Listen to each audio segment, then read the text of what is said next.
எனக்கென வந்த தேவதையே சரிபாதி நீ அல்லவா நடக்கையில் உந்தன் கூட வரும் நிழல் போலே நான் அல்லவா கண்ணன் கொண்ட ராதையர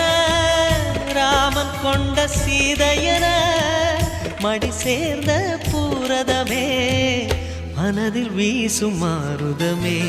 நன்றி சொல்ல உனக்கு வார்த்தை இல்லை எனக்கு நான் தான் மயங்குறேன் என்னுடைய மனச தந்துவிட்ட பிறகும் ஏம்மா